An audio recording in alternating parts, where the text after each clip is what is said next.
In today's video, we are going to be checking out Joan Beringer and his passing ability as a center. Now, keep in mind, in my opinion, yes, while he does play center, and I will spell that the Canadian way, I would say at the NBA level, he can also play power forward, which is huge because this can get him some extra reps. So by being able to get that pass in that high post, so for example, if you are a center, forward, guard, doesn't matter, and you get a pass that is from the wing either to the point or to the high post, especially against a zone, the first thing that you should do is a quick pass out to somebody on this side of the court, for example, this guy in the corner. So by making that pass out to that corner, the defense has to shift, and now that opens up a wide open three-point shot, and that's what we want.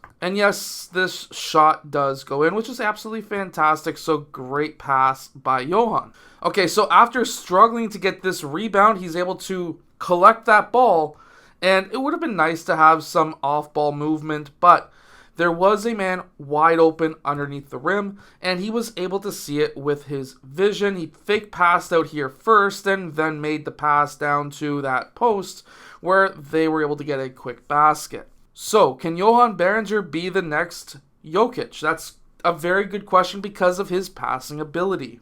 After he gets the ball in the post right here, there's quite a few different options. He could wait for this cut to develop, depending on what these two defenders are doing, or with this man coming down to double, which we see a lot of when it comes to Jokic, he then kicks that ball back out to the wing for that three-point shot. These are the types of passes and mistakes that defenses make with Jokic, and of course, they both play center. Coming off of this screen and roll, he makes another fantastic decision after he receives that pass. So, first option in my mind would have been out to this corner. Second option is potentially this corner because his man is coming down to double team. However, he is able to then have patience, makes a quick pivot, kind of looks like he's about to pass out to this corner, but there is a wide open man on the perimeter right there, and he's able to make the correct decision to this man for that three-point shot. So here he gets another offensive rebound. That's another thing that is fantastic about him is his rebounding abilities. That's something that Jokic is also very familiar with. He's able to get that offensive rebound. Then he kicks the ball out because he had literally the entire team surrounding him. They had a wide open three-point shooter on the perimeter, and he was able to make that three-point shot, which, without that offensive rebound, would have never happened. So, Boardman, again, gets paid. Again, getting another offensive rebound and coming down with it. Instead of just trying to go up from behind the backboard, he is able to pass to his teammate with a no-look pass. Again, something else that is very similar to Jokic. We need to start trying to make centers more of a playmaker like both of these players. I absolutely love it because after he gets the offensive rebound, he doesn't really look to score right away. He looks to kick that ball out to the perimeter to somebody, in this case, over towards this corner, and because of that, they're able to get 3 points. So many younger players, when they get that offensive rebound, they think, I just need to go back up. But look at how many defenders are around him. There's one, there's another one there, that's two, that's three, there's a fourth one that's collapsing, and a fifth one that's collapsing. Because there are so many defenders collapsing in on you, especially if you are a very skilled center or a bigger center, the other team is going to be collapsing, trying to hope that you make a mistake by dribbling or just by shooting and putting up a brick. A lot of the time, the best option for an offensive rebound is to outlet, which is, in this case, there's a few different options. He is slightly covered here.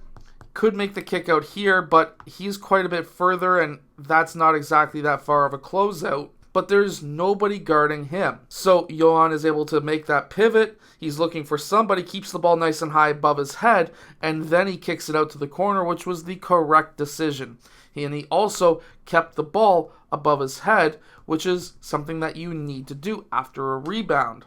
The one thing I will criticize about him is the fact that sometimes he is too pass first. So right here, he's got a little bit of a mismatch right here. He could have taken a one dribble pound, got his shoulder into the chest of this man, and scored off glass. That's what he could have done.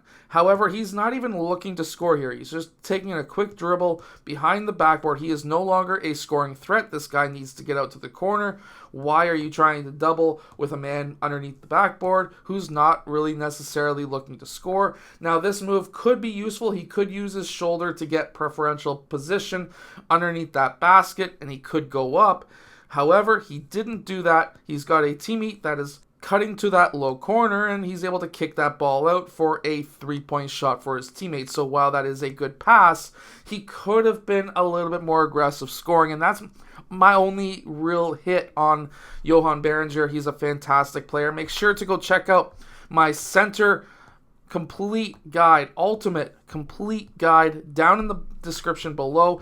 That is going to give you an 8-week, which is huge, an 8-week workout so you can get stronger, but also it's going to give you 8 weeks of training so that you can become a better center. Plus, it's going to help you with your basketball IQ. So definitely go check out the center blueprint that is down in the description below.